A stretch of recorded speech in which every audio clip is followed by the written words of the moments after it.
rekonstruksi polisi janggal. Dagelan.com, IPW dan Komnas bongkar ini, berarti tak ada tembak-menembak dong. Mawar Merah Indonesia hadir kembali untuk Anda. Sebenarnya secara hukum pihak kepolisian tidak memiliki kewenangan apapun kecuali yang diberikan oleh hukum.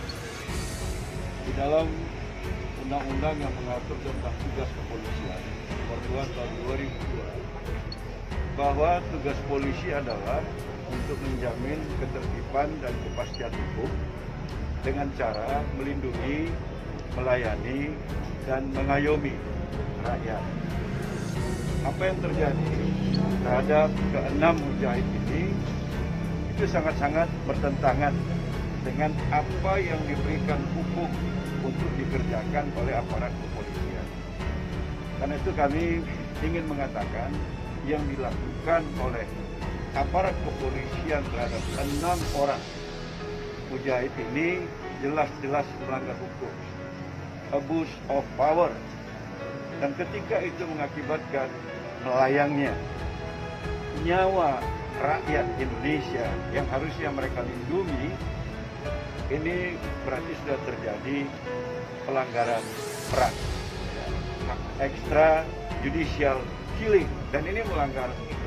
Artinya mudah-mudahan ada juga sinar terang dari Mabes Polri untuk mengungkap kasus ini sebaik-baiknya, dan mudah-mudahan apa yang ditemukan Mabes Polri confirm dengan apa yang ditemukan Komnas HAM, dan itu merupakan sebuah kebenaran yang sebenar-benarnya. Tapi kalau berbeda dan misalnya perbedaannya 180 derajat lagi, ya maka ya terus terang itu berlaku dua hal saja.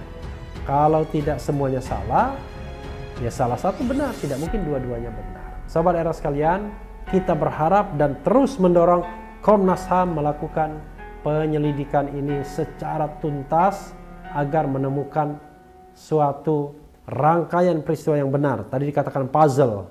Jadi puzzle 1, puzzle 2 itu bisa connected. Ya, banyak pertanyaan, dan pertanyaan itulah yang kita anggap puzzle yang harus dikoneksikan.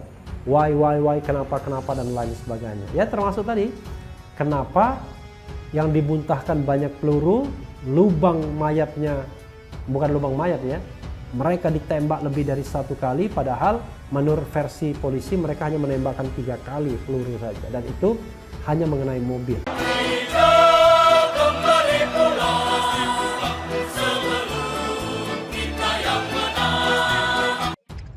FPI mengatakan 4 orang ditembak di dalam mobil polisi, jadi tak ada tembak-menembak. Ada satu pertanyaan menggelitik yang disampaikan juru bicara FPI Munarman soal rekonstruksi yang dilakukan polisi. Ada keterangan yang berubah dari yang disampaikan Polda Metro Jaya soal insiden di kilometer 50 Tol Cikampek. Kata Munarman, dahulu polisi mengatakan 6 orang tewas karena insiden tembak-menembak, tapi setelah rekonstruksi diketahui 4 orang anggota FPI ditembak di dalam mobil polisi.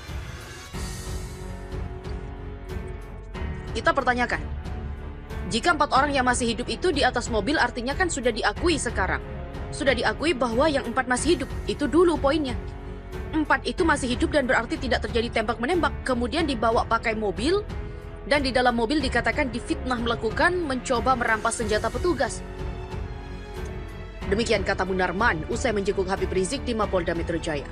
Loh, katanya tadi ada senjata dari yang tewas ditembak. Jadi ini ceritanya berubah. Pertanyaan yang patut juga diajukan kepada orang itu di mobil, masa empat-empatnya cuma dikawal sama 2 orang petugas? Nah, ini makin aneh dan dihabisi 4-empatnya di dalam mobil, dan ini makin jelas. Dikatakan difitnah melakukan mencoba merampas senjata petugas. Rekonstruksi penembakan 6 laskar FPI, IPW nilai ada pelanggaran SOP Polri. Ketua Presidium Indonesia Police Watch atau IPW, Neta Ispani, meminta kepada Polri sebagai aparatur negara yang promoter agar mengakui dan menyadari bahwa terjadi pelanggaran standar operasional prosedur atau SOP dalam kasus kematian laskar FPI, pengawal Habib Rizik Syihab di kilometer 50 Tol Cikampek. Sehingga pelanggaran SOP itu membuat aparatur kepolisian melakukan pelanggaran HAM. Dan pihaknya berharap Mabes Polri mau mengakui adanya pelanggaran SOP tersebut. Demikian kata Neta Ispani dalam keterangannya yang diterima Okezon. Pihaknya juga berharap Komnas HAM dan Komisi 3 DPR mau mencermati pelanggaran SOP yang kemudian menyebabkan terjadinya pelanggaran HAM dalam kematian anggota FPI yang mengawal Habib Rizik. Jika mengacu hasil rekonstruksi yang diumumkan Kadifumas Polri atas kematian 6 anggota FPI itu, setidaknya IPW melihat ada 3 pelanggaran SOP yang dinilai anggota Polri terutama dalam kasus kematian 4 anggota FPI di dalam mobil petugas kepolisian. Pertama, keempat anggota FPI yang masih hidup setelah 2 temannya tewas, versi polisi tewas dalam baku tembak dimasukkan ke dalam mobil polisi tanpa diborgol. Ini sangat aneh. Rizik sendiri saat dibawa ke sel tahanan di Polda Metro Jaya tangannya diborgol aparat. Kenapa? Keempat anggota FPI yang baru selesai baku tembak dengan polisi itu tangannya tidak diborgol saat dimasukkan ke dalam mobil polisi. Lalu yang kedua, kata dia memasukkan keempat anggota FPI yang baru selesai baku tembak dengan polisi ke dalam mobil polisi yang berkapasitas 8 orang, yang juga diisi anggota polisi adalah tindakan yang tidak masuk akal, irasional, dan sangat aneh. Ketiga, anggota Polri yang seharusnya terlatih terbukti tidak promoter dan tidak mampu melumpuhkan anggota FPI yang tidak bersenjata. Sehingga para polisi itu main hajar menembak dengan jarak dekat hingga keempat anggota FPI itu tewas. Menurutnya, dari ketiga kecerobohan ini terlihat nyata bahwa aparatur kepolisian sudah melanggar SOP yang menyebabkan keempat anggota FPI itu tewas di satu mobil. Dari penjelasan Kadifumas Polri itu terlihat betapa cerobohnya anggota polisi tersebut. Sebelumnya, Kadifumas Polri Irjen Argo Yuwono mengatakan saat keempat orang itu diamankan di rest area kilometer 50 dan dibawa ke mobil oleh petugas di perjalanan melakukan perlawanan. Pelaku mencoba merebut pistol dan sempat mencekik petugas saat mobil baru berjalan 1 km di Jalan Tol Jakarta Cikampek. Kemudian terjadi pergumulan di dalam mobil yang akhirnya memaksa petugas melakukan tindakan tegas terukur. Keempatnya tewas setelah polisi melakukan tindakan tegas terukur. Dari penjelasan Argo tersebut, IPW pun mempertanyakan di mana promoternya Polri. Sebab itulah Komnas HAM dan Komisi 3 perlu mendesak dibentuknya tim independen pencari fakta agar kasus ini terang benderang. Jika Jokowi mengatakan tidak perlu tim independen pencari fakta dibentuk, berarti sama artinya bahwa Presiden tidak ingin kasus penembakan anggota FPI ini diselesaikan tuntas dengan terang benderang, sehingga komitmen penegakan supremasi hukum Jokowi patut dipertanyakan. Aktivis HAM bongkar fakta ini, istana makin terpojok. Aktivis HAM Haris Azhar belak-belakan menilai bahwa kebebasan berpendapat yang kalah dengan Undang-Undang ITE sebagai hal yang menyedihkan. Menurutnya, kebebasan berpendapat termasuk di dalam ekspresi yang tak dapat dipisahkan dan merupakan kebutuhan manusia.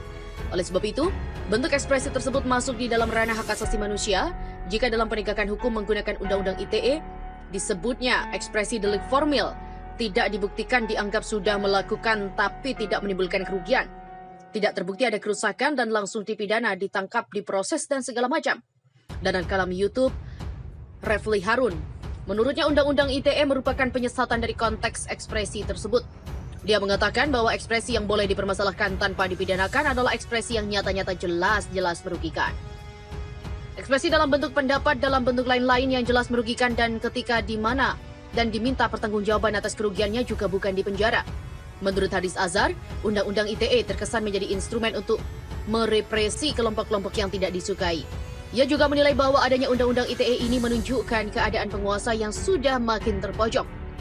Ini adalah bentuk sudah makin terpojoknya negara, jadi jika negara sudah main kasar seperti ini, sudah makin terpojok. Menurutnya, penguasa juga sudah tidak bisa mengimbangi permainan dan kehabisan taktik. Oleh karena itu, Haris Azhar mengatakan bahwa penguasa main tebas saja. Haris Azhar juga berpesan agar tidak ada pihak yang takut akan Undang-Undang ITE karena itu dianggapnya sebagai senjata terakhir dari pemerintah.